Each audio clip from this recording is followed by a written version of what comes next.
네, 안녕하십니까? 손해평가사 박승입니다. 우리가 지난 8강까지 공부한 내용은 재배 환경에 대해서 공부했어요. 대기, 빛, 온도, 수분, 토양, 그죠? 그리고 병충해까지 해서 재배 환경에 대해서 살펴봤는데 통상적으로 한 12문제 정도가 출제됩니다. 그러니까 한 반 정도는 공부하신 거예요. 지난해로 따지면 9회 시험에서는 재배 환경에서 13문제가 출제됐거든요. 그러니까 한 반 정도는 이제 공부했고, 이제 앞으로 공부해야 될 것이 재배 기술이라든지, 그리고 이제 식물 호르몬, 그리고 작물의 분류, 이쪽에서 한 10문제 정도가 출제가 돼요. 그리고 뭐 저장법이라든지 기타 등등 합쳐서 한 10문제 정도 출제가 되고 있고, 나머지 이제 그 시설 재배하고 양액 재배에서 2문제에서 3문제 정도 출제가 됩니다. 그래서 이제 한 반 정도는 공부했으니까요. 여러분들 조금만 힘 더 내시면 되겠습니다. 예, 오늘은 영양 번식에 대해서 이렇게 공부를 할 거예요. 통상 한 2문제 정도 출제됩니다. 출제가 많이 되는 부분이죠. 그런데 크게 뭐 어려움이 있는 건 아니에요. 이해만 잘 하시면 됩니다.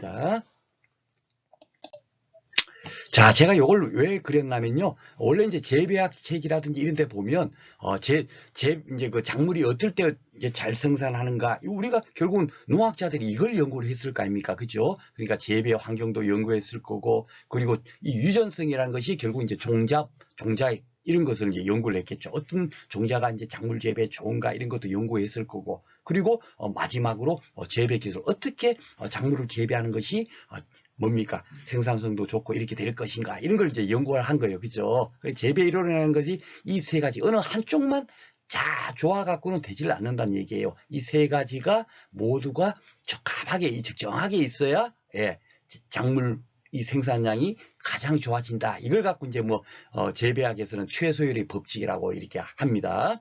그런데 제가 그 재배학 강의를 함에 있어서 이 유전성 부분은 딱 교재에는 한 페이지 정도 실었어요. 왜냐하면 경실 종자에 발화촉진법 해갖고 4회 딱 한 번 나왔습니다. 이 경실이라는 건 뭐냐면 결국 딱딱하다 뭐 이런 거지 않습니까? 그죠? 수분도 없고 이제 그 종자가 바싹 말랐을 때 결국은 발화를 해야만이 결국 싹도 튀고 할 건데, 어떻게 그 방법이 뭐냐 하는 것이 4회 때 딱 한 번 나왔어요. 그런데 종자만 하더라도 뭐 종자 기능사 기술사 뭐 이런 식으로 그 자격증 시험이 따로 있습니다. 종자만 갖고. 그러니까 종자만 갖고 공부해도 400페이지 500페이지 돼요.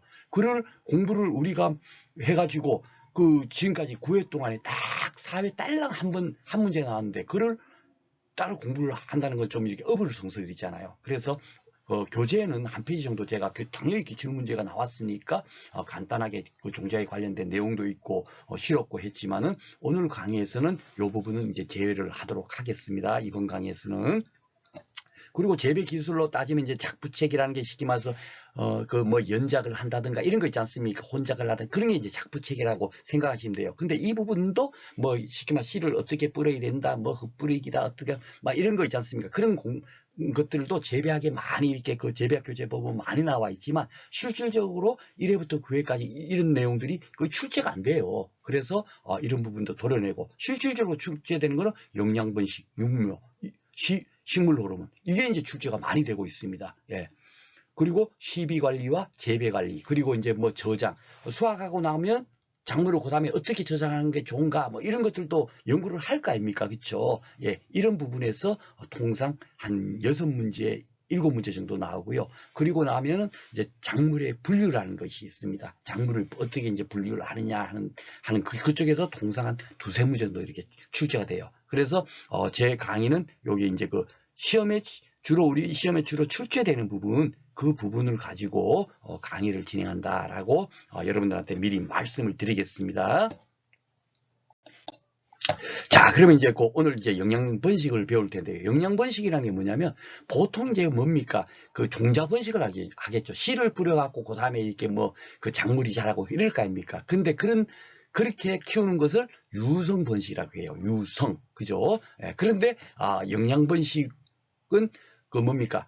그 씨를 뿌려서 하는 것이 아니고 영양기관을 직접 이용하는 거예요. 잎이라든지 뿌리라든지 이런 거 있지 않습니까? 그런 거를 직접 그 번식에 이용을 하는 것을 영양 번식이라고 합니다. 그래서 그거는 씨를 뿌리지 않고 번식하니까 무성 번식이라고 하겠죠. 그렇죠? 그러니까 씨 뿌려서 하는 거는 별로 이렇게 우리가 연구할 이유가 없는 거예요. 씨만 뿌리면 자라니까. 그렇죠? 그러니까 이 종자와 관련되는 거, 예, 그 부분에 해당되는 겁니다. 예, 그래서 시험에 출제도 거의 안 되고 하니까, 씨뿔에서 하는 것은 종자 번식이라고 하고 유성 번식이라고 하는구나. 이 정도만 여러분들 알고 계시고, 나머지 이제 뭐 영양기관을 이용해서 번식하는 것을 영양 번식이라고 하는데, 영양 번식도 보면은 자연적으로 번식되는 게 있을 거고요. 인공적으로 번식되는 게 있을 거 아닙니까? 그렇죠? 그래서 요 두 가지를 이렇게 분류가 되는데, 주로 그 뭡니까? 그 영양 번식이라고 하면 이 인공 영양 번식법에 대해서 대부분 뭡니까? 그 교재에도 이렇게 실려 있고 할 거예요. 저 또한 마찬가지로 분주라든지 삽목이란 쥐목이란 전목, 이제 오늘 공부할 내용이 이겁니다. 예, 인공적으로 어떻게 번식을 하는가, 그 기법, 왜 하는가, 이런 것들을 이제 중요한 거지 않습니까? 자연적으로 번식되는 건 큰 의미가 없잖아요. 그렇죠? 공부할 의미가 없는 거예요. 우리가 그 식물의 필수 원소에서도 자연적으로 공급되는 탄소, 산소, 수소 이런 거는 공부를 안 했죠. 도리어 자연적으로 공급이 잘 안 되니까 비료를 만들어서 뿌리는 게 뭡니까? 질소 비료라든지 칼륨 비료라든지 칼슘 비료, 그걸 공부를 했잖아요. 그렇죠? 그렇게 생각하시면 되세요. 그래서 이제 그 자연 영양 번식법은 통상적으로 감자의 궤경이라든지 고구마의 궤근이라든지 이런 것처럼 모체에서 자연적으로 생성 분리된 영양자원을 이용하는 방법, 이게 자연영양 번식법이거든요. 그러니까 이것은 크게 막 연구를 많이 하지 않았어요. 그리고 시험도 그렇게 출제되지 않고 주로 분주, 삽목, 지목, 전목 여기서 이제 출제가 많이 됐었는데, 최근 들어서 지난해 9회죠. 6회 때 한번 이것이 살짝 언급돼서 한번 나왔는데 지난해 또 여기 나왔습니다. 예. 그러니까 쉽게 말해서 이 궤경이 뭐고 궤근이 뭐고 금경이 뭐고 인경이 뭐고 구경이 뭐고, 사실 이게 비슷비슷해도 좀 이렇게 이해가 안 될 겁니다. 그래서 오늘 최근에 그 뭡니까 6회 나오고 9회 나왔으니까 이 부분을 더욱더 제가 이렇게 뭡니까 여러분들하고 한번 그래도 검토를 해볼 필요가 있다. 10회도 또다시 최근의 트렌드니까 당연하게 공부를 해야 되겠죠. 나올지 안 나올지 모르겠지만, 그죠? 문제도 6회 문제 9회 문제 다 뒤에 가서 다 풀어드립니다. 그 전에 이제 어떤 건가 하는 것을 한번 살펴보도록 하겠습니다. 이 감자의 궤경, 그런데 이 궤경이라는 게 뭐냐면, 경은 뭡니까? 줄기경이잖아요. 그죠? 한자로 풀면 좀 괴상하게 생긴 줄기다 뭐 이렇게 하다 보니까 궤경 이렇게 이제 단어를 만든 것 같아요. 그러니까 그 땅속 줄기의 일부분이 비대성장해서 양분을 축적한 줄기, 이게 이제 감자입니다. 감자가 그러니까 결국 땅 줄기예요. 줄기, 감자가, 우리가 먹는 감자가. 그래서 궤경 이라고 하는 겁니다. 그래서 이렇게 여러분들께서 꼭 기억을 해주시고, 요거는 뭐 궤경, 요걸 6회 말고도 한 번 나왔던 것 같아요. 이 감자에 대한 것은. 그리고 궤근이라는 거는 괴상하게 생긴 뿌리, 이렇게 생각하면 되지 않습니까? 뿌리예요, 뿌리. 뿌리인데 괴상하게 생겼다 해갖고 이렇게 궤근이라고 했는데, 우리가 주로 먹는 고구마 있지 않습니까? 고구마는 여기도 보면 고구마의 궤근 이렇게 돼 있죠. 예, 이 고구마가 바로 궤근이라고 이렇게 명칭이 되고 있습니다. 그리고 고구마처럼 생겼을 거예요. 달리아, 뭐 꽃피는 달리아 있잖아요. 그것도 보면 뿌리가 보면 고구마처럼 이렇게 이렇게 기죽하면서 그렇게 둥둥하게 이렇게 생겼습니다. 뿌리가. 그래서 달리아도 궤근이구나 라고 여러분들께서 기억하시면 좋겠습니다. 제가 일부러 이렇게 빨갛게 되어 있는 것은 이런 것이 기출문제화 돼서 나왔던 것이니까, 이왕이면 우리 이걸 꼭 기억을 해야 되겠다는 의미에서 빨갛게 일부러 만든 거예요. 그리고 이제 금경이라고 또 이렇게 부르는 게 있습니다. 똑같은 뭐 다 뿌리 같은데 궤경이라고 하기도 하고 궤근이라고 하기도 하고 금경이라고도 하는 거예요. 이 금경은 뭡니까? 이 경은 줄기라 그랬죠. 그는 뿌리잖아요. 뿌리 줄기에 뿌리 줄기. 예. 이거 똑같이 어떤 거는 뭐 이게 뭐 궤경은 줄기는 줄기인데 땅속에 있어서 괴상하게 생긴 거다. 궤경이라고 하고 어쩔 수 없이 이렇게 명칭이 되니까 우리가 그렇게 공부할 수밖에 없지 않습니까? 그죠? 그래서 이거는 금경이라고 하면 뿌리 줄기, 예, 뿌리 줄기예요. 쉽게 말해서 대나무 같은 경우 있지 않습니까? 대나무가 결국은 그 뭡니까? 뿌리 줄기거든요. 뿌리 줄기. 쭉쭉쭉 올라오고 있지만 그게 결국 뿌리 줄기다. 예, 그런 생각으로 여러분께서 이해를 하시면 됩니다. 그래서 칸나, 뭐 독일 붓꽃은 이게 또 백합처럼 생겼는데 또 독일 붓꽃이라고 하더라고요. 이게 이제 9회에 나왔습니다. 칸나 독일 붓꽃은 예, 뿌리 줄기예요. 금경, 예, 금경. 그러니까 금경을 이용해서 영양 번식을 하는 품목을 작물을 고르세요 해야지, 하이 작물을 고르세요, 이렇게 이제 문제가 나왔단 말이에요. 그러니까 이게 뿌리 줄기를 이용하는 것은 예, 뭡니까? 칸나 독일 붓꽃인데 결국 그것이 뭡니까? 금경을 이용하는 거죠. 그렇죠? 그러니까 요 구분을 이용해서 같이 뭡니까? 작물하고 같이 우리가 공부를 하셔야 되겠습니다. 자, 그리고 인경이라는 건 뭐냐면 인경해갖고 비늘줄기예요. 예. 줄기는 줄기인데 예, 비늘처럼 생긴 줄기다. 이렇게 된 겁니다. 우리가 그 양파 있잖아요. 양파 마늘 딱 떠올려 보십시오. 어떻습니까?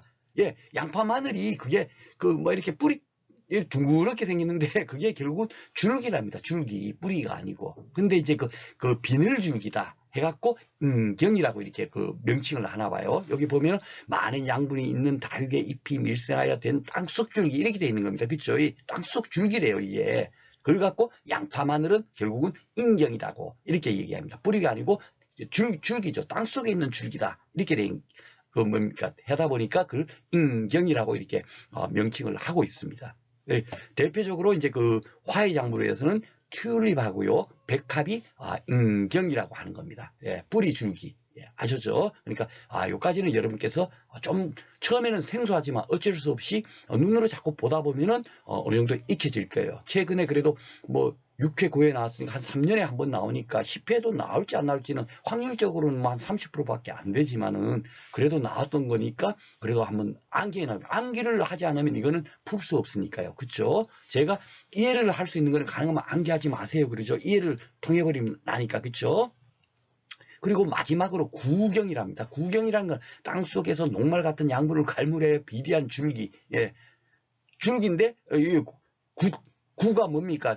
뭐 이렇게 뭐 축구가 할 때 국자 있지 않습니까? 예. 둥그렇다. 둥그런 줄기 이런 의미예요. 예. 그래갖고 토란이라든지 수선화라든지 글라디올러스 같은 경우는 이 구경을 이용해서 영양 번식을 한다. 뭐 그겁니다. 그래서 다음 주 구경을 이용해서 자연 영양 번식을 하는 그 뭡니까 작물을 고르세요 하면 토란이라든지 수선화라든지 글라디올리스 중에서 고르셔야 된다는 얘기죠. 그러니까 제가 지금 제일 취약한 게 뭐냐면 저는 꽃 같은 걸 사실 잘 몰라요. 어떻게 생겼는지. 예. 그러다 보니까 참 그 꽃이 나오면 굉장히 이렇게 그 뭡니까 취약하더라고요. 공부해도 잘 안 돼요. 예. 근데 여러분들 중에서 이제 꽃을 잘 아는 분들은 그냥 쉽게 이렇게 이해하겠죠.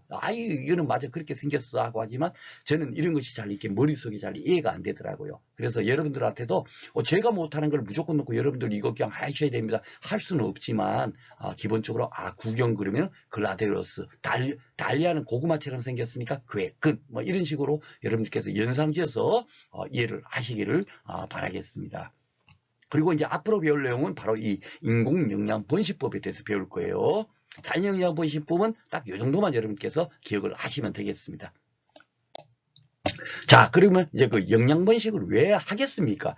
작물 재배 좋으니까 하는 거예요. 생산량이 좋으니까 유성번식을 하지 않고 무성번식을 하는 겁니다. 영양번식을 하는 거예요. 그렇죠? 그런데 이제 더 큰 문제는 이렇게 종자번식을 하기 어려운 작물 같은 경우는 당연하게 이 영양번식을 할 수밖에 없겠죠. 고구마나 감자 같은 경우, 그죠? 종자가 없으니까, 그죠? 그리고 마늘이라든지 이런 것들은 종자번식이 어려우니까 영양번식을 한다. 이렇게 그냥 가볍게 이제부터는 이해만 하시면 됩니다. 그리고 당연히 우량한 유전적으로 영속적으로 유지시키기 위해서 영양번식을 하는 거지. 나쁘게 작물 재배 나쁘게 하기 위해서 할 일은 없지 않습니까? 그렇죠? 그리고 당연하게 종자번식보다도 조기 수확이 가능하겠죠. 왜냐하면 씨를 뿌리면 싹도 나야 되고 그 다음에 결실을 맺는데 이 뭡니까 영양번식을 하게 되면 금방금방 클 거 아닙니까? 그렇죠? 예, 번식기한을 이용하니까. 그러니까 수확량도 좋아질 거고 빨리 수확이 될 거고 좋은 장점이 있겠죠. 그렇죠? 그렇게 생각하시면 되겠고 특히나 영양번식 중에서 이 인공영양번식법이죠. 예, 접목이라는 것은 접목을 왜 하겠습니까? 일단 여러분들 공부하지 않아도 않겠죠. 작물 재배 좋으니까 하는 거야.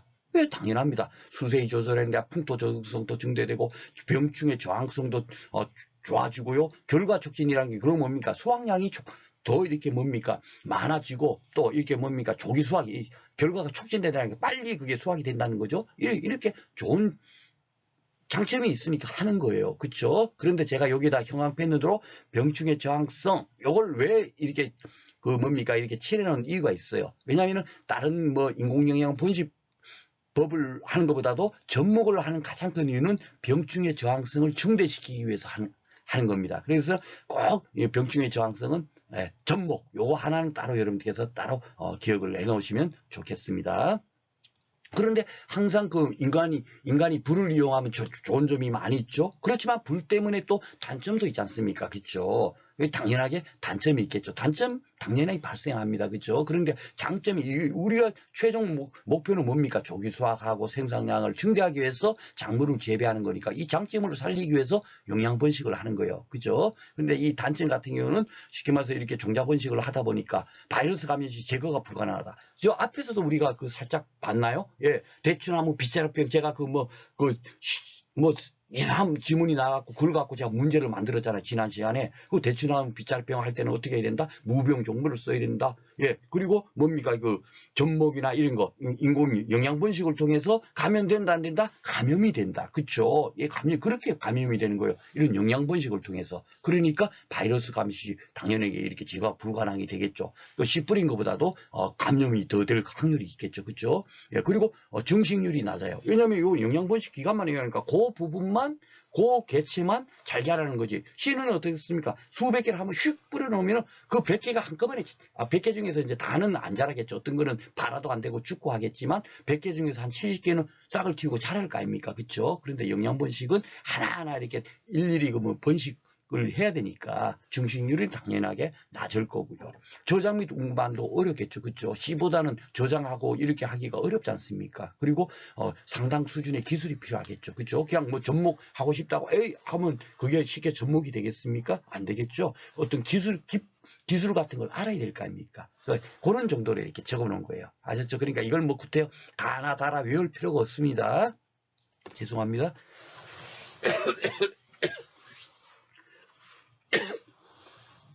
물 조금만 마시고 하겠습니다.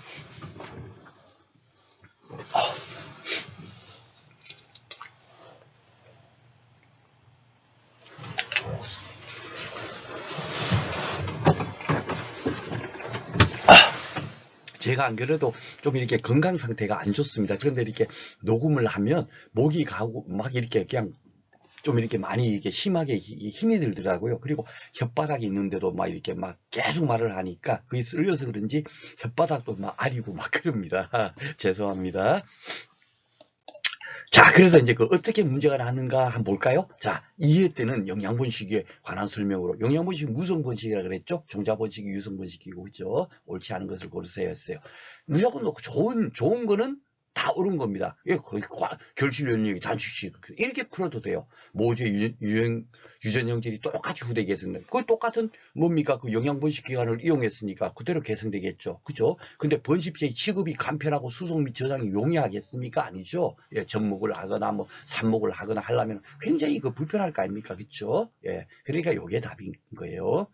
종자 번식이 불가능한 작물의 번식 순환이 된다. 그렇죠? 예, 고구마라든지 감자라든지 그 종자 번식이 불가능한 그런 작물은 뭡니까? 영양 번식을 하죠. 그렇죠? 예.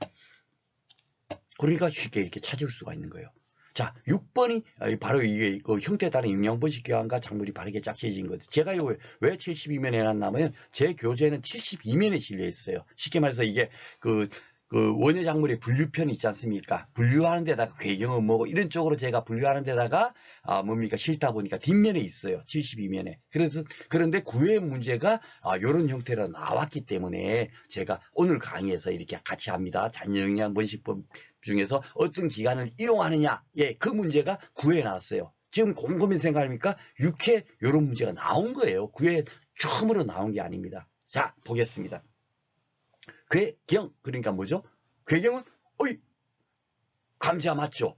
이 고구마는 뭐죠? 괜히였잖아. 그죠? 그러니까 그거를 아느냐 모르냐 이런 식으로 묻는 문제예요. 그러니까 제가 꼭 여러분들 그렇게 해서 같이 이렇게 공부를 하셔야 됩니다. 했죠? 예. 그러니까 이거는 고구마는 벌써 이제 틀린 거고요. 예. 그 다음에 글라디올러스는 뭡니까? 글라디올러스는 구처럼 생긴 뭡니까? 줄기였잖아요. 그러니까 이거는 구경이죠. 인경은 뭡니까? 양파, 마늘 이런 거 있지 않습니까? 그쵸? 예, 그런 것이 인경이었죠. 그러니까 이것도 잘못됐고. 여기 있네요. 이 양파는 이게 인경인데 이게 구경으로 돼 있죠. 그쵸? 그러니까 박순이가 얘기한 대로 이렇게 나오니까 우리가 공부할 수밖에 없겠구나. 만약에 나온다면 맞추려면 어쩔 수 없이 구분을 해야 되겠구나 하는 것을 여러분 깨달으셨을 겁니다. 그쵸? 자, 그러면 이제 인공 영양 번식에 대해서 이제 한번 드디어 하나하나 살펴보겠습니다. 간단하게 살펴보겠습니다. 왜냐하면 너무 세부적으로 들어가 봐야 의미가 없어요. 예, 이렇게 그 인공으로 영양 분식한다 그러는데 이게 지금 난 같은 거 있잖아요. 난 같은 건 쉽게 말해서 이 포기를 나눠갖고 만약에 톡이 막 이 대여섯 개 이렇게 엉켜져 있으면 따로따로 이렇게 포기를 나눠갖고 심는 거예요. 그게 결국 뭡니까? 인공적으로 예, 영양 번식을 하는 겁니다. 그쵸? 예. 뿌리가 달린 채 분리해서 번식시키는 방법. 이걸 갖고 분주, 포기 나누기라고 하는 겁니다. 쉽죠? 예. 삽목이라고 하면 이게 삽 하면 이제 꽂다 뭐 그런 의미군요. 우리가 뭐 삽질하다 할 때 삽이 바로 이제 그런 거겠죠. 이렇게 꽂는다 뭐 그런 거예요. 예. 뭐를 이 목을 예. 나무를 꽂는다 뭐 이런 의미가 되겠죠. 그렇죠? 그래서 주로 이제 그걸 갖고 이제 우리 순 한글로 풀면 꽃꽂이라고 합니다. 예. 두 번째로 이제 그 방법이 인공 영양 번식. 요 우리가 지금 배우는 거는 자연 영양 번식은 배우는 게 아닙니다. 그건 자연적으로 이렇게 번식이 되는 거니까. 그렇죠? 예.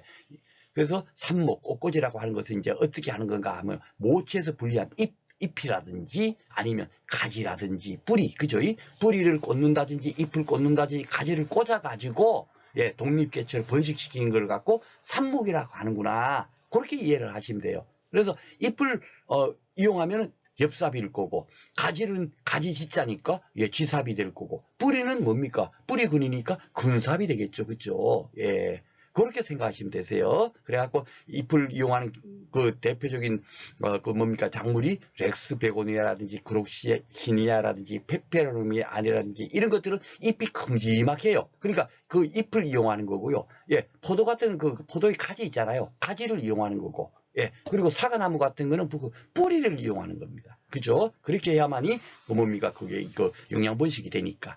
그래서 이런 종류가 있구나 이렇게 생각하시면 되겠고 또 그 특히나 이제 그 가지 중에서 이 가지를 또 여러 가지로 또 이렇게 또 뭐 이렇게 또 뭐 분류를 해와 보니까 녹지삽 같으면 그 녹지 그러니까 뭡니까 푸른 가지니까 결국 뭡니까 예, 그 오래되지 않은 가지 있지 않습니까?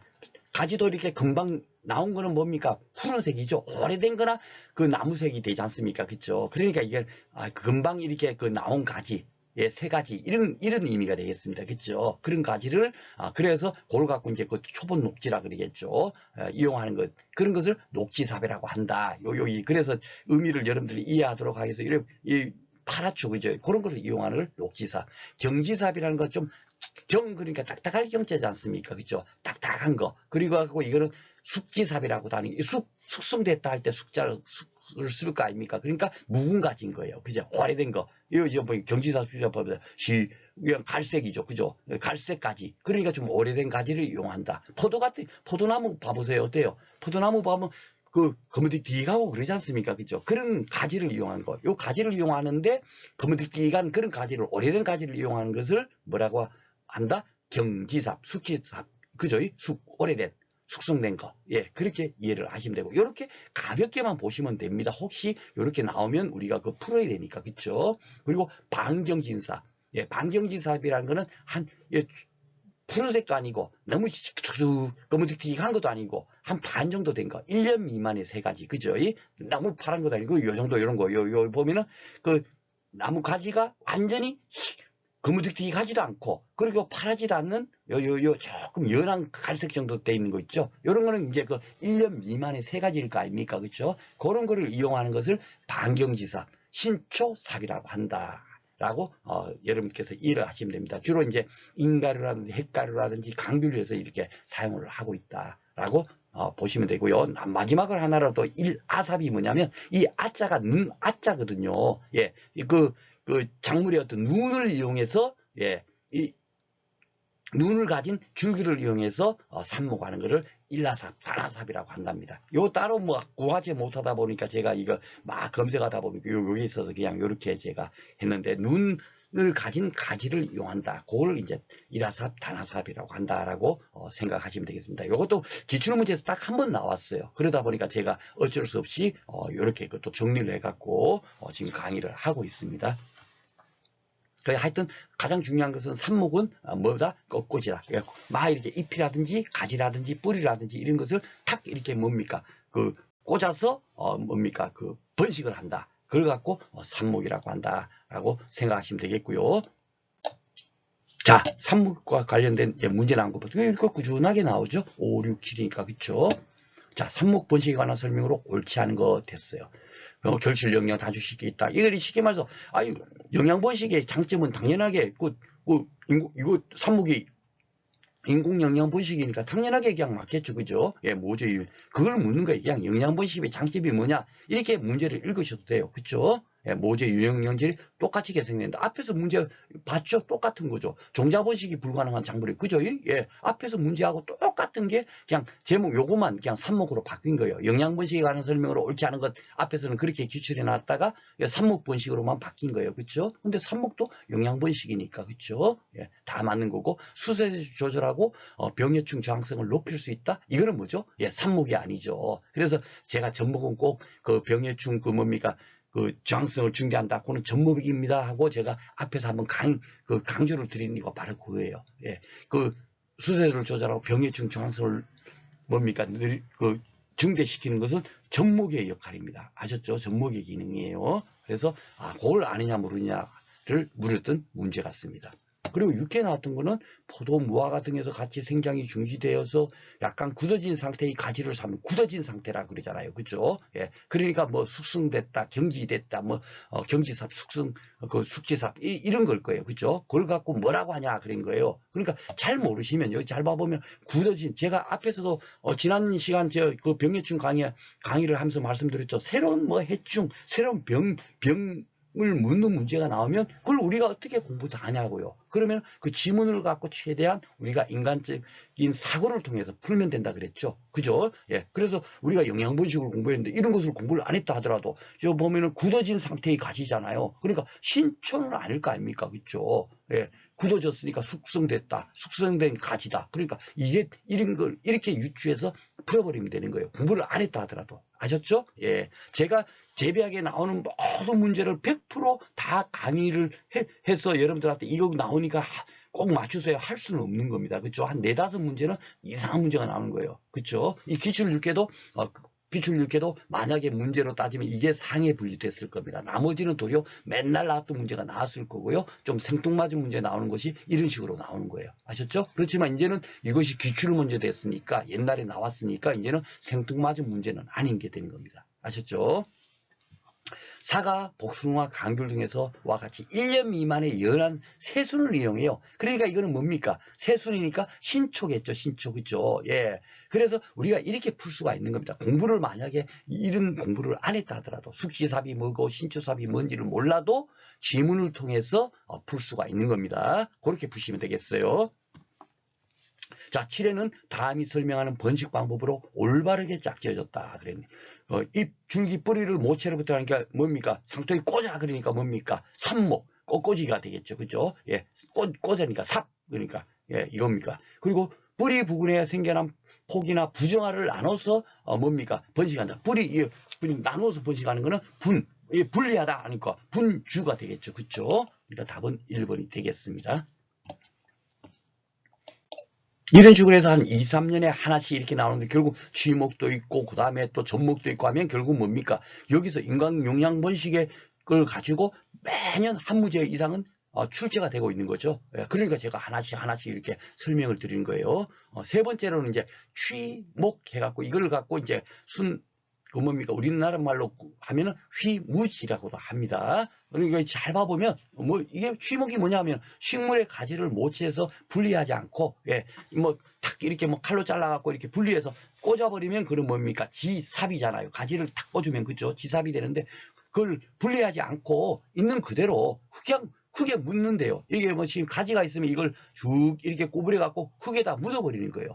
그러면 그 땅속에서 이 가지에서 다시 뿌리가 나오겠죠. 그렇죠? 그걸 갖고 취목이다 한다라고 생각하시면 되겠습니다. 아셨죠? 그래갖고 그 취목에 이제 그 종류도 보면 성토법이 있고 희무지법이 있고 그 다음에 고치법이 있고 그래요. 그러니까 그걸 어떤 건가 하는 것을 또 한번 살펴보겠습니다.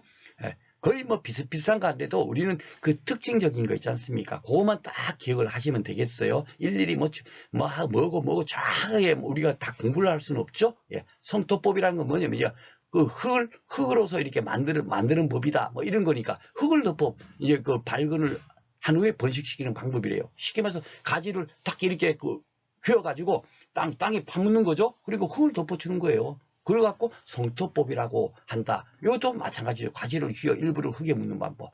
휘 묻는다 해갖고 그래서 휘무지법이라고 하나 봐요. 요 휘무지 있죠? 예, 다 뭐 그런 의미입니다. 이렇게 이제 묻는데 보면 그 가지를 묻는데도 그 다음에 또 보통법이 있고 선치법이 있고 파상침호법이 있죠. 예, 예, 선치법이 파상침호법이 있잖아요. 이게 어떤 또 차이가 있는가를 또 이렇게 구분해서 또 이렇게 또 분류를 했더라고요. 참 머리가 아프죠. 예, 그냥 휘무지는 그냥 가지를 이렇게 딱 묻는다 하면 되는데, 그쵸? 예, 근데 보통법은 그냥 가지를 그냥 흙 속에 묻으면 그냥 그걸 갖고 보통 이제 뭡니까 휘무지법, 치목이라고 하는데 그 중에서도 선치법이라고 하는 거는 가지의 선단부를 휘어서 묻는 거, 예, 이걸 갖고 선치법이라고 한답니다. 근데 나무 딸기라고 이렇게 뭐 이렇게 그 내버려도 되는데 어떤 데는 보니까 이걸 분주하기도 한데요. 그러다 보니까 이게 꼭 나무 딸기 이런 걸 공부할 필요까지는 없겠다. 그런 의미에서 제가 일부러 이렇게 분주라고 적어 놓은 거예요.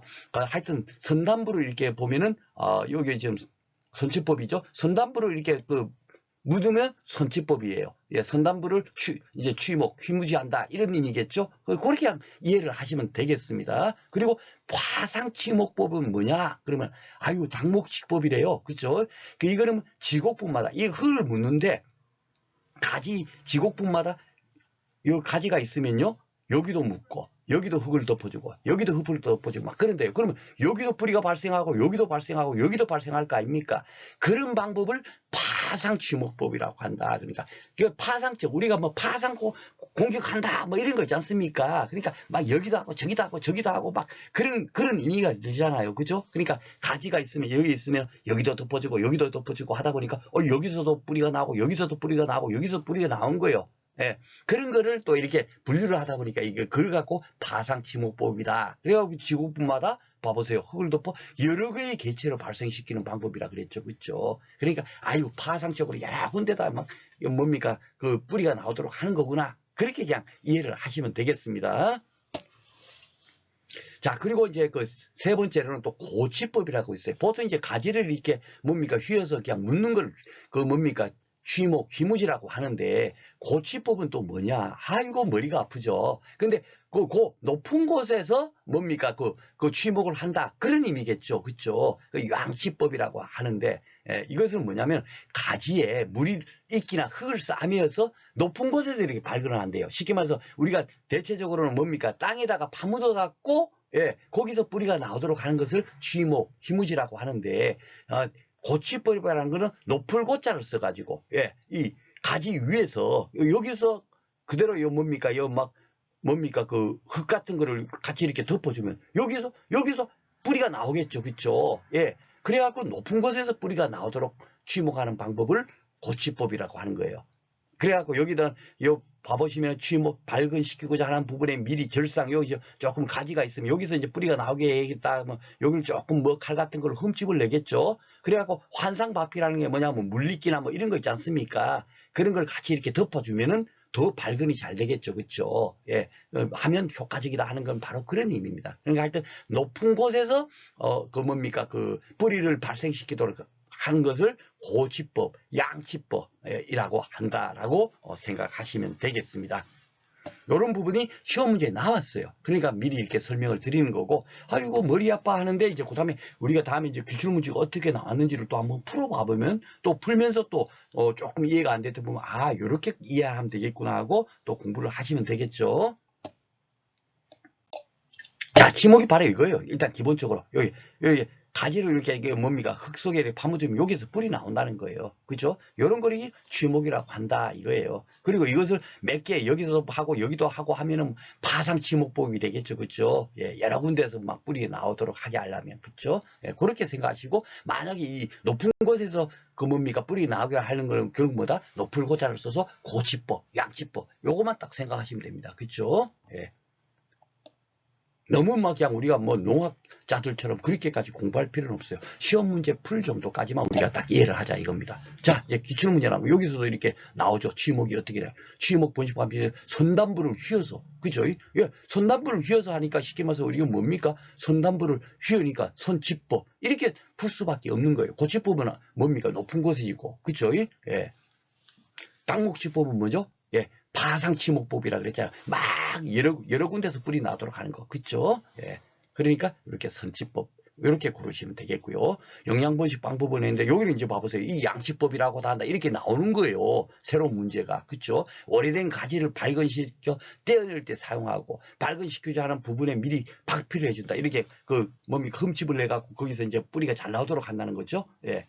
그러니까 이게 결국 뭡니까? 예. 고치법인 거예요. 고치법. 그죠? 높은 곳에서 이렇게 뭐 이렇게 발근시키는 거. 예, 땅에 파묻지 않고. 그죠? 그래서 고치법이 되겠습니다. 그래서 제가 앞에서 막, 야, 이런 것이 있습니다. 설명드린 것이 다 이렇게 출제가 되니까 여러분들한테 그 미리 이렇게 안내를 드리는 겁니다. 자, 그리고 이제 그 가장 많이 출제되고 있는 부분이 바로 이 접목이에요. 접목. 예. 접목이 가장 많이 출제가 되고 있죠. 그리고 가장 많이, 그, 인공영양분식 방법 중에서는 가장 많이 이용을 하고 있어요. 예. 왜? 이 접목 그러니까 앞에서도 한번 나왔지만 뭐죠? 병충해 저항성을 증대시키고 벌써 이런 것만 보더라도 예, 굉장히 뭡니까?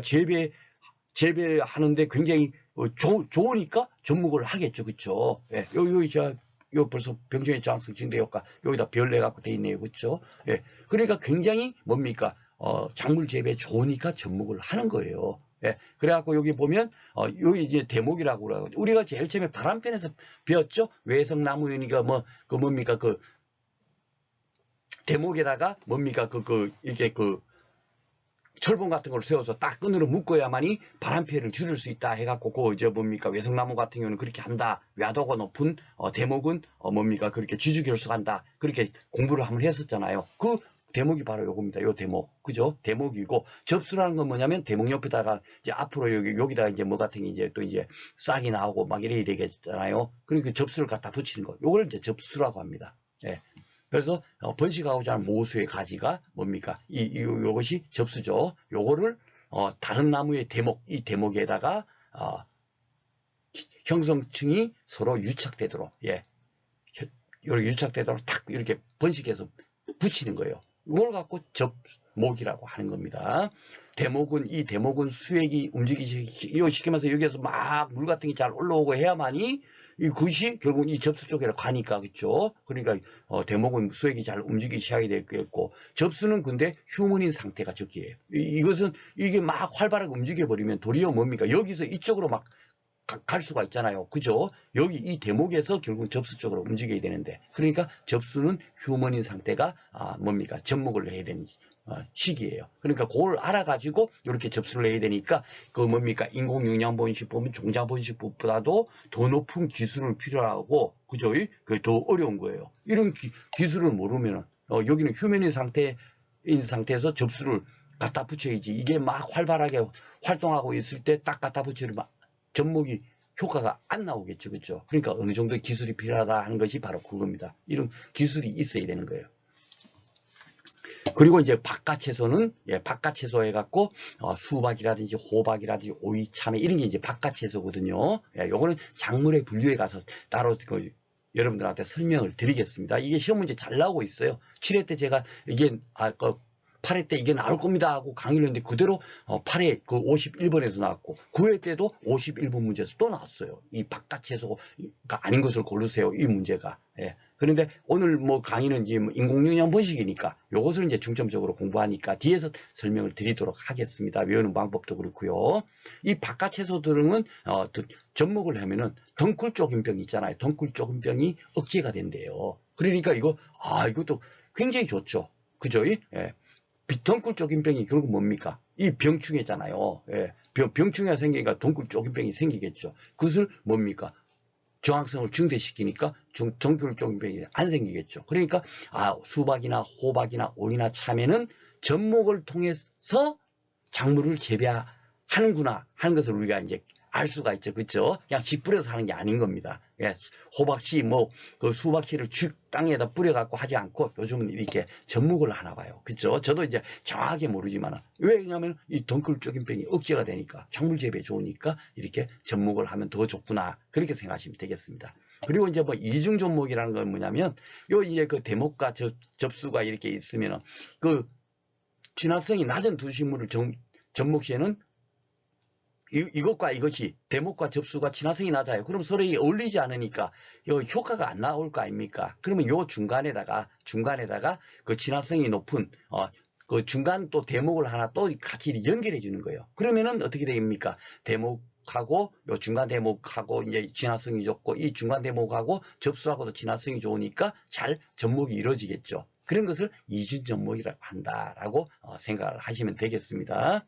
그래서 접목을 하여튼 이런 쪽으로 다 좋은 거다. 예, 이 앞에서 영양번식의 장점하고 똑같은 거예요. 그러니까 한번 이렇게 여러분께서 읽어보시면 되겠습니다. 자, 그리고 이제 접목의 이제 방법에 따라서는 보면 쌍접도 있고 삼목접도 있고 교접도 있고 이중접도 있고 굉장히 많아요. 그런데 제가 이거 여러분들한테 설명시켜 드려봐봐야 그 머릿속에 들어오지 않아요. 예, 뭔 얘기인지 아시죠? 다 그런데 이게 한자로 되어 있습니다. 이중접이라는 건 봐보세요. 신화성이 높은 다른 대목을 두 식물 사이에 접하니까 이중으로 접목한 거니까 이중 접목일 거고요. 그죠? 교접이라는 거는 뭐 삽입하다 할 때 이걸 쓰지 않습니까? 그러니까 가지나 뿌리를 삽입하는 걸 교접이다. 뭐 또 삽목했다. 삽목은 꼬지가 이렇게 할 때 했죠? 예, 그죠? 이렇게 막 딱 꺾는다 뭐 그런 의미잖아요. 그러니까 두 가지 끼리를 접목하고 예, 그런 걸 삽목이라고 하는 거고요. 예, 쌍접은 뿌리를 갖는 두 식물을 접촉하는 것도 쌍접이라고 그런 것이 있다 하는 종류. 예, 이렇게 접목 방법이 이루어진다 하는 것 정도 여러분께 이렇게 하는구나 하는 정도만 이해를 하시면 되겠습니다. 자, 그래갖고 이제 그 여러 가지 많은데 우리들이 앞에서 제가 얘기했듯이 그 많은 것이 있지만 그 중에서 우리는 뭘 해야 되느냐. 최근에 뭡니까? 가장 이 접목 방법 중에서 잘 쓰여지는 거 있지 않습니까? 예, 잘 쓰여지는 방법이 뭐냐. 그것만 정확히 알고 있으면 되잖아요. 그래서 제가 도리어 글을 그쪽으로 뺀 거예요. 예, 막 이렇게 네이버를 검색해서 보니까. 그리고 요 지금 잘 봐보면 통상적으로 많이 쓰는 거죠. 예, 대목이고 이게 접수일 거 아닙니까? 그쵸? 예, 이렇게 탁 꽂아가지고 접목하는 거. 이런 걸 갖고 쪼개접, 할접이라고 해요. 쉽게 말해서 절단하다. 요 잡아서 절단해갖고 요 탁 꽂았죠. 그죠? 예, 쪼갰죠. 그러니까 절접이라고 하기도 하고, 쪼개접이라고 하기도 하고, 할접이라고 하기도 하는 거예요. 그래서 제가 앞에서 뭡니까? 일일이 그걸 설명을 안 드리는 이유가 그거 공부해봐봐야, 이 절접이라고 하기도 쪼개접이라고 하는데, 그걸 갖고 이렇습니다 하고 공부해봐봐야 머릿속에 안 들어온다는 얘기예요. 그쵸? 그러니까 중요한 것만 도리어 이렇게, 통상적으로 현재, 요 봐보세요. 묘목 시장이 80% 이상이 다 절접, 쪼개접, 할접으로 이렇게, 요 방법을 쓰거든요. 그러니까 요것만 딱 기억하고 있으면 되겠죠. 그쵸? 예, 접수를 절개한 다음에 틈에 끼워서 맞추는 정보 방식이잖아요. 요 끼우니까, 예, 쪼개접이라고도 하기도 하고, 절접이라고도 하기도 하고, 할접이라고도 한다. 그렇게만 여러분들께서 기억하시면 되겠습니다. 그러니까 주로 이제 이게, 뭡니까? 요거는 수액이 흐르기 시작하고 요거는 아직도 휴먼 상태. 고일 때가 이제 봄철이겠죠. 봄철에 사용할 수 있는 계절적 한계가 있고 뭐 이렇게 막 여러 가지 들어가면 또 공부할 게 많겠죠. 근데 우리는 가장 큰 특징적인 거 요것만 딱 공부를 하시면 되겠습니다. 그러니까 접목 중에서 가장 많이 쓰여지는 게 절접, 쪼개접, 할접이라고 한다. 이렇게 생긴 거. 그죠? 이렇게 하는 거. 그걸 여러분들께서 꼭 기억하시면 좋겠습니다. 많이 쓰여지는 게 시험 문제 나오겠죠. 그죠? 그리고 이제 어떤 경우 이제 뭐 창고접, 발접이라고도 하는데 뭐 또 보면 쐐기접, 깎기접이라고 한대요. 그러니까 참 그 용어가 어렵죠. 왜냐하면 막 용어를 뭐 경제학자들이 쓰는 경우도 있고 농학자들이 쓰는 것도 있고 뭐 또 많을 거 아닙니까? 그러다 보니까 이게 다 똑같은 내용이에요. 그래서 제가 일일이 이걸 갖고 막 이게 이렇습니다 저렇습니다 하기가 못해서 아까 전에 이런 것이 있습니다. 접목 방법 중에는 이런 방법들이 있대요 라고만 말씀드린 겁니다. 그리고 이 창고접이라는 것도 보면 다른 의미가 아니에요. 창고에서 접한다 이런 거예요. 근데 실질적으로 창고에서 접하겠습니까? 아니겠죠. 한번 살짝 볼까요? 예. 창고접은, 발접은 사과나 복숭아, 자두나 대규모 묘목을 생산하는 모묘 농원이 주로 사용하는 방법이래요. 대규모로 이렇게 뭡니까? 접목을 하는, 그런 방법이구나. 해갖고, 잘 봐보시면 늦가을에 접목 대목을, 이 대목이죠. 이 대목을 굴치해서 뿌리 전정을 하고, 이 뿌리를, 전정이라는 건 잘라낸다는 얘기겠죠. 좀 전정을 해주고 농한기인 겨울철에 창고 안에서 절적 방법으로 접목을 한대요. 창고 안에서 이거 봐보시면 이렇게 붙여놨죠. 뭐 같은 게 그렇죠. 이렇게 접목을 해놓는데요. 그러니까 창고 접인 거예요. 예. 여기 이게 대목이고 이게 접수겠죠. 여기에 뭐 턱 이렇게 돼 있는 게 그렇죠. 접목을 해놓은 상태에서 비닐에 밀봉해서 냉장 보관했다가 봄철에 멀칭 후에 식재한다. 지금 이거 봐보시면 이 비닐로 멀칭돼 있죠. 이것을 갖고 이제 그 겨울철에는 창고 안에 놔뒀다가 봄에 이렇게 뭡니까? 식지 않은 걸 그걸 갖고 창고접이라고 한대요. 아셨죠? 그러니까 뭐 그런 거구나 정도 하는데 대규모 좀 특징이 게 뭐냐면은 묘목 농원에서 사용하니까 대규모로 이렇게 뭡니까? 많이 이렇게 그 뭡니까? 접목을 할 때 창고접을 이용하네요. 창고에서 겨울철에 미리 만들어 놨다가 봄철에 하는구나. 그죠? 대규모로 하려면 미리 준비해 놓지 않으면 안 되잖아요. 예. 여기 보시면 연간 3만 주 이상의 묘목을 대량 생산한 경우 많이 사용한다. 이렇게 돼 있죠. 그죠? 그러니까 농번기에 부담을 획기적으로 줄일 수 있다. 그죠? 미리 준비해 놨으니까. 예, 그것을 창고접이라고 한다. 그렇게 기억하시면 좋겠습니다. 이게 시험 문제 나온 게 아니에요. 아셨죠? 그렇지만 앞으로 전혀 생뚱맞은 문제가 나온다면 분명히 영양분식 중에서도 인공양영양분식이 계속 해마다 나오고 있는데 맨날 똑같은 문제가 나올 리가 없잖아요. 그러다 보니까 제가 이런 식으로 나올 수가 있겠다 해가지고 이렇게 슬라이드를 만들어서 강의를 하는 겁니다. 예, 나올 확률은 1, 2%겠지만 항상 우리는 새로운 새롭게 나올 수 있는 문제를 예측해갖고 공부를 해야 되잖아요. 4문제, 5문제가 항상 새로운 문제 나오니까, 그렇죠? 이것은 바로 그 4문제, 5문제 대비하는 문제다라고 생각하시면 되겠습니다. 자, 그리고 마지막으로 이제 눈접 이게 할게요. 눈접은 봐보시면 거의 이제 안 세지는 거예요. 안 세지는데 눈접 아까 전에 앞에 보면 사과접이 있고 있었을 겁니다. 그게 뭐냐면 이 아자가 눈 아자잖아요. 예, 요리 눈이 있는 거, 예, 눈이 절개 가지고 여기다가 이제 탁 끼워 맞춘대요. 요 봐주면 눈접은 접목할 부위를 표피로 배서 당연히 요 벗겨내야 되겠죠. 벗긴 크기로 눈을 절개한 것을 여기다 탁 끼워서 맞추는 접목 방식이래요. 그런데 왜 이게 잘 안 되냐면 외면 받고 있나면 당연하게 이게 좀 안 좋으니까 그러겠죠. 그렇죠? 왜냐하면 접목 부위가 수직으로 이리 자라야 되는데 자라지 않는 단점이 있답니다. 그러니까 이제 잘 안 쓰여지는 거예요. 이런 것이 있다는 정도만 알면 되겠죠. 그렇죠? 그러니까 시험 문제는 잘 안 나올 겁니다만은 봄철에 주로 접목을 하잖아요. 우리가 수액이 잘 흐르고 그 시기 한다고 앞에서 살짝 보셨죠. 그런데 이것은 가을에 접목 성공률이 90%에 가까울 정도로 굉장히 좋대요. 그러니까 8월달, 9월달 할 때는 도리어 눈접, 사과접 이런 거. 눈이라는 게 그걸 아조이 눈 아자니까 그렇죠. 눈접이라는 거는 눈은 한글로 되어 있는 거고 삭아라고 되어 있는 거는 이게 한문으로 되어 있는 거겠죠. 용어가 그렇죠. 그러니까 하여튼 눈접은 결국은 봄철에 하지 못하고 가려야 될 필요성이 있을 때 이렇게 아접을 할 수도 있겠다라고 생각하시면 되겠습니다. 이것도 시험 문제 나온 게 아닙니다. 가볍게 이렇게 우리가 새로운 거 항상 그래도 한번 이렇게 봐놓으면 만약에 생뚱맞은 문제가 나오더라도 우리가 이렇게 새로운 것을 공부했으니까 쉽게 탁 다가서서 한번 문제를 풀어볼 수 있는 용기가 있잖아요. 예. 밖에서 나온다는 건 이런 문제가 나온다는 거거든요. 그쵸? 이거 뭐야? 책에도 안 나왔는데, 박승희 얘기도 안 했는데, 이런 게 나왔네 하고, 덜컹 겁낼 필요가 없어요. 그거는 항상 서너 문제가 반드시 이상한 문제가 나오거든요. 재배하기. 아셨죠? 그래서 미리 우리가 경화가 겹친다. 제가 말씀드리죠. 그런 것처럼 미리 이렇게 사전에 미리 이렇게 새로운 것을 공부를 해봄으로써 좀 이렇게 그런 것을 이렇게 추이를 미리 어느 정도 이렇게 적응하는 그런 연습을 한다라고 생각하시면 되겠습니다. 자, 문제 나온 걸 볼까요? 그럼 접목은 3회, 4회 이렇게 계속 꾸준하게 나오고 있죠?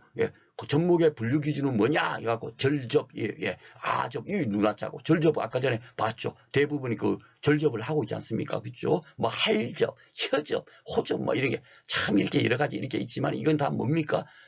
접목 방법에 따른 분류겠죠. 그죠? 부위가도 아니고 장소도 아니고 시기도 아니고 그죠? 공부를 안 하더라도 이게 우리가 인간적인 사고로 접목 방법이 눈을 이용하는 거고 이런 식으로 우리가 판단할 수 있잖아요. 그러니까 답은 4번이 되겠습니다. 다음이 설명은 번식 방법은 했어요. 번식하고자 하는 모수의 가지를 잘라 다른 나무의 대목에 붙여서 번식하는 거니까 이건 당연히 접목이죠. 그렇죠?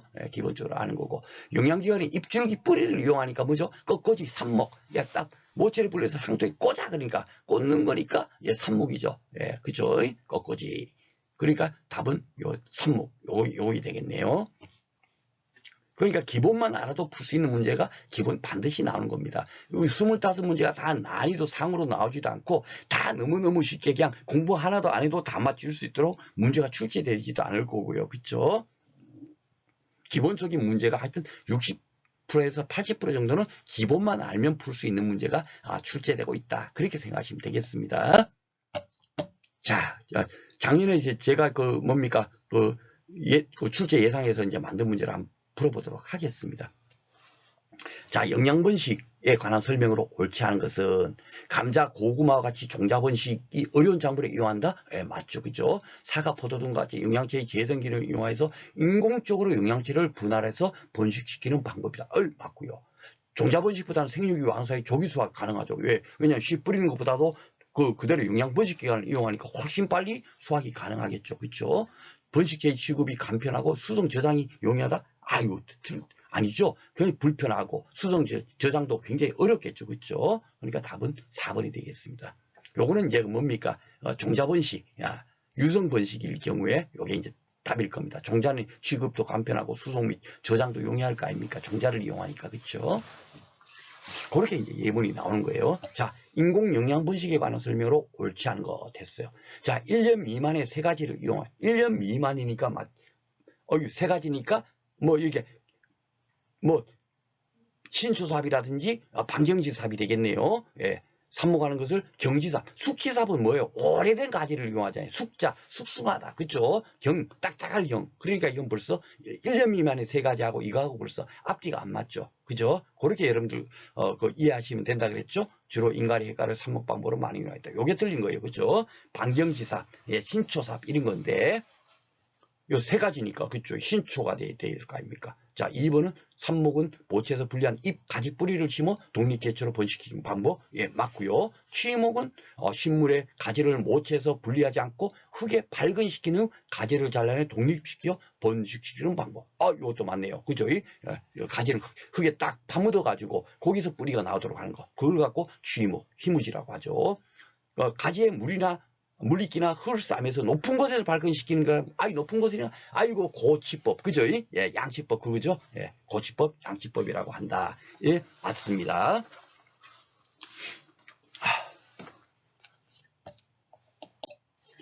자, 그리고 접목에 관한 설명 중에 이제 접목이 많이 나오니까 일부러 한번 또 문제를 만들어 봤어요. 틀린 걸 고르네. 이중 접목은 이제 그래갖고 제가 앞에서 그냥 넘어간 것 같지만 여기서 이제 공부를 하면 되니까 이중 접목은 접목 시상이 낮은 두 식물을 접목 시 친화성이 높은 식물 중간 대목 그죠? 그걸 매개로 하는 접목 방법. 그래서 이중으로 접목하는 거 있잖아요. 그죠? 맞고요. 눈접은 눈 아자니까 그죠? 접목할 부위에 표피를 벗기고 눈을 절개한 것을 끼워 맞추니까 그러니까 공부를 안 하더라도 그러면 눈을 끼워가 이러면 딱 맞는 거예요. 아셨죠? 그렇게 풀면 됩니다. 여러분 재배학이 만약에 공부 안 한 게 나왔다 하더라도 다 읽어보면 뭡니까? 어느 정도 이렇게 충분하게 인간적인 사고로 다 풀 수가 있어요. 세 번째 바깥채소. 바깥채소는 접목하면 동클 쪽이면 이거는 접목할 때 병충해 이런 걸 이렇게 감소시킬 수 있고 특히나 바깥채소는 동클적인 원인이 억제된다. 그렇죠? 공부를 했고 맞고요. 네 번째는 번식하고자 하는 모수의 가지를 가지를 잘라서 다른 나무의 접수에 형성층이 서로 유차대로 붙여 번식하는 방법으로 했는데 벌써 좀 틀렸죠. 모수의 가지를 잘라서 하는 것이 이게 뭡니까? 이게 모수의 가지가 뭐죠? 접수가 되겠죠. 그죠? 접수 갖다 붙이는 게 접수고 다른 나무의 대목에다가 딱 붙이는 거잖아요. 그렇죠? 그러니까 요게 바뀐 겁니다. 요게 접수고 요게 대목이 되겠어요. 그렇죠? 그게 이제 바뀐 거고요. 접수는 수액이 움직이기 시작하고 대목은 휴면 상태에 적게 아니죠. 대목은 대목이 수액이 움직이게 되고 이 접수 갖다 붙인 거는 휴먼인 상태가 적기라고 말씀드렸죠. 그죠? 그러니까 이게 혹시 재배 기술적으로 알고 있나 모르고 있나 물을 수 있기 때문에 제가 이렇게 지문을 만든 거예요. 이 갖다 붙인 거는 휴먼인 상태가 좋은 거거든요. 그런데 여기는 이제 접수는 수액이 움직이기 시작하고 있으니까 반대로 해놓죠. 그래서 이게 틀린 겁니다. 꼭 기억을 하십시오. 새로운 문제 나오면 이렇게 맨날 똑같은 문제도 나오지만 조금 변형돼서 이제 나오거든요. 자, 다음 설명의 접목 방법은 이제 이런 거 이제 자꾸 이렇게 재배학에서 한두 문제씩 꼭 나오고 있으니까 접목도 기존에 맨날 간단하게 나올 수도 있지만 또 이렇게도 낼 수가 있잖아요. 그죠? 그래갖고 일부러 제가 이렇게 한번 또 만들어 봤어요. 이 사과 복숭아도 대규모 뭐 먹으세요. 야, 이거 뭐야, 씨, 공부도 하나도 안 했는데 뭐 이런 게 나왔나 하고 덜덜 떨리고 없어요. 그런 게 나오면 연하게 이런 게 나왔구나. 그렇지만 이 여중에서 분명히 뭡니까? 키포인트가 있을 거야 라고 생각하고 문제를 풀면 되죠. 제가 앞에서 강의를 했습니다만은, 그쵸? 월밀 농원에서 주로 사용한대. 예. 그리고 늦가을에 접목 대목을 구치해서 뿌리 전정을 하고 농한기인 겨울철에 창고 안에서 절조 방법으로 접목한 상태로 비닐에 밀봉해서 냉장 보관했다가 봄철에 물증 후 식재하는 방법. 야, 이게 뭐야, 공부 안 했는데. 막 그냥 머릿속에 번쩍번쩍거리죠. 봄철 농번기에 일손 부담을 획기해 줄 수 있다. 다 공부한 내용이지만 만약에 공부를 안 했다. 제가 이렇게 강의를 했으면 당장 쉽게 답을 맞추지만 만약에 강의를 안 한 데서 이렇게 문제가 됐다 하더라도 어떻게 하라고요? 이렇게 새로운 문제가 나왔을 때는 반드시 여기서 답을 알려준단 말이죠. 핵심 키워드가 있는 거예요. 그렇죠? 잘 봐보면 뭐가 있나요, 이게? 창고 안에서 절적 방법으로 접목하 이런 게 있잖아요. 그리고 눈접은 눈을 이용하는 거니까 뭐 눈을 이용한다 이런 게 없잖아요. 그렇죠? 또 이중접은 뭐죠? 예, 이중으로 접목한다 이런 내용이 없죠. 삼목점은 뭐죠? 이 꽂고자 하듯이 탁 꽂아서 한다 뭐 그런 게 없죠. 없잖아요. 근데 창고 안에서 절적 방법으로 접목했다니까 창고접인 거예요. 뭔 얘기인지 아시죠? 이렇게 푸셔도 됩니다. 아셨죠? 이게 제가 이 문제가 나온다 이런 것이 중요한 게 아니고 이렇게 새로운 문제가 나왔다 치면 우리가 문제 푸는 연습을 하는 거예요. 반드시 새로운 문제가 나오거든요. 근데 그걸 재배하게 이것도 나오니까 공부하세요. 저것도 나와서 공부하세요. 아무리 공부해봐야 머릿속에 우리가 다 들어오질 않죠. 그 공부를 하지 마시고 만약에 새로운 문제가 나오면 이런 식으로 접근해서 문제를 풀 수가 있다는 얘기입니다. 제 말이 뭔 뜻인지 이해가 되시죠? 분명히 공부했으니까 이건데 만약에 공부 안 했어도 풀 수 있나 없나? 우리가 이 눈접도 배웠고 이중으로 접했다 이런 것들 다 한글로 풀어버리면 되잖아요. 그쵸? 근데 잘 봐보면 이 지문에서 이 공통된 게 뭐 있습니까? 창고 이거 뺏기는 없잖아요. 나머지는 다 해당 사항이 없는 거예요. 그렇죠? 그렇게 풀으시면 된다는 얘기예요. 제 말이 뭔 얘기인지 아시죠? 이거를 여러분들께서 이해를 하셨으면 재배학 공부는 거의 이제 다 된 겁니다. 사실 새로운 문제 막 나온다 해도 걱정하게 막 남들은 이거 뭐야 하고 막 덜덜 떨면서 야 큰일 났네 하고 그러면 문제를 풀 수가 있겠냐고요. 안 되죠. 그렇지만 우리는 야 박승희야 미리 야 이런 거 나오더라도 전혀 두려워하지 말고 한번 그 키포인트가 뭔가 한번 찾아보라 그랬어. 의연하게 찾아볼 수 있잖아요. 그러니까 어떻습니까? 제 강의를 들었던 분들이 훨씬 재배학에 대해서 이상한 문제 나오더라도 잘 맞출 수 있는 거예요. 아셨죠? 그게 가장 중요한 겁니다. 오늘 강의에 문제 풀어드리는 건 이거 공부하자, 참고접을 공부하자는 게 아닙니다. 아셨죠?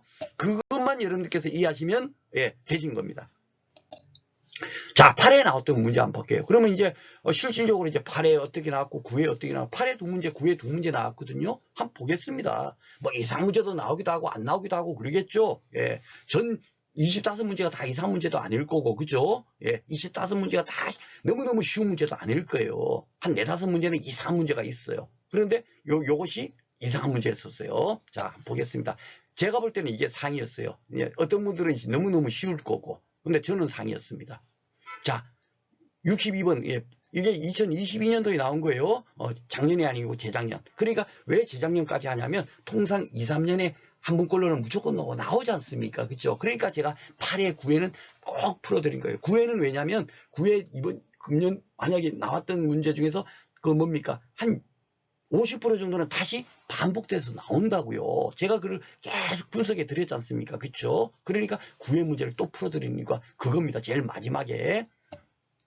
종자번식이 갖는 상업적 장점이 아닌 것 같았어요. 이거는 기본적으로 뭡니까? 예, 영양번식의 장점이 있는데 종자번식의 장점은 뭐예요? 대량 생산이 용이하고 원거리 이동도 용이하고 이거는 쉽게 말하면 이거잖아요. 결실연령 단축은 뭡니까? 영양번식의 장점이겠죠. 그렇죠? 예, 그것만 밖에서 나온 거예요. 그런데 이거는 너무너무나 쉬운 거죠. 그렇죠? 예, 종자번식이 갖는 장점은 아니잖아요. 이거는 결실연령 단축하는 거는 뭡니까? 영양번식의 장점이죠. 씨 뿌리면 언제 싹이 나고 발화가 된 다음에 싹이 나고 그 다음에 잎이 커지고 줄기가 커지고 그 다음에 꽃이 피고 그 다음에 열매를 맺지 않습니까? 엄청 오래 걸리겠죠. 단축될 리가 없어요. 그렇죠? 예. 그러니까 이거는 쉽게 그전에도 나왔던 문제하고 똑같은 게 나온 겁니다. 8회 때. 자, 그래서 기출문제가 50%는 그냥 똑같은 문제가 나온다는 얘기예요.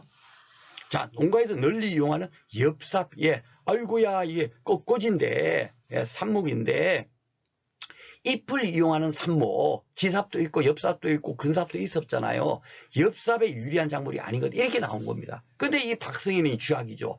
아유, 렉스 베고니아가 어떻게 생겼는지, 글록시니아가 어떻게 생겼는지, 빼빼로미아가 어떻게 생겼는지, 메리골드가 어떻게 생겼는지 전혀 몰라요. 이것만 아는 사람이면 이거는 너무너무 껌딱지 시험 문제죠. 왜냐하면 잎을 이용하니까 잎이 큰 것은 이용하는 거고 잎이 안 큰 거는 이용 못 하겠죠. 그렇죠? 예. 그래서 제가 사진을 올려봤는데 이게 렉스 베고니아고요. 여기 글록시아가 이렇게 생겼어요. 다 잎이 크죠. 빼빼로미아는 이렇게 생긴 거래요. 다 잎이 크잖아요. 그러니까 이 잎을 이용해 갖고 예, 뭡니까? 영양분식을 하는 거거든요. 그러니까 다 맞는데 메리골드는 어떻게 생겼냐면 이렇게 생겼어요. 이게 뭐죠? 하여튼 이렇게 생긴 게 메리골드래요. 그러니까 이거는 잎을 이용 못 하겠죠. 그렇죠? 그래서 답은 4번인 겁니다. 근데 이제 저처럼 꽃에 대해서 문의하는 이런 사람들은 이걸 이게 엽삽이 이용하는 게 뭐냐? 그 수천 수만 가지가 될 텐데 그걸 어떻게 다 공부하겠습니까? 잎이 큰 종자가 어떤 건지를 또 다 공부해야 되는데, 그렇죠? 이게 나오리라고 예상하고 공부를 할 수가 없잖아요. 그렇죠? 기본적인 인간이 알고 있는 사고를 갖고 풀어야 되는데 저는 좀 어려웠던 문제 같아요. 하여튼 요게 이제 그 8회 때 나왔고요. 또 똑같은 문제로는 절대로 안 나오겠죠. 그렇죠? 예, 이런 문제는 딱 봐보면 느낌이 올 겁니다, 여러분. 자, 9회는 이제 어떻게 나왔나 봐보세요. 수박 재배 농가에서 대목으로 사용하는 접목 재배로 방지할 수 있는 거. 뭐죠? 이거 뭐죠? 이 접목, 덩굴조비법을 억제한다. 바깥 채소는. 그쵸? 예, 야, 제가 몇 번 강조를 드렸죠. 그것이 또 나온 거예요. 옛날에도 나왔었고, 그쵸? 예. 이거는 또 기본적인 문제란 말이에요. 그런데 이제 지난해 이제 나온 게 뭐냐면 긍정으로 영양번식을 하는 화훼작물. 저는 안 그래도 화훼 그러면 진짜 저는 머리가 지가 난다고요. 막 꽃이 어떻게 생긴지 잘 몰라요.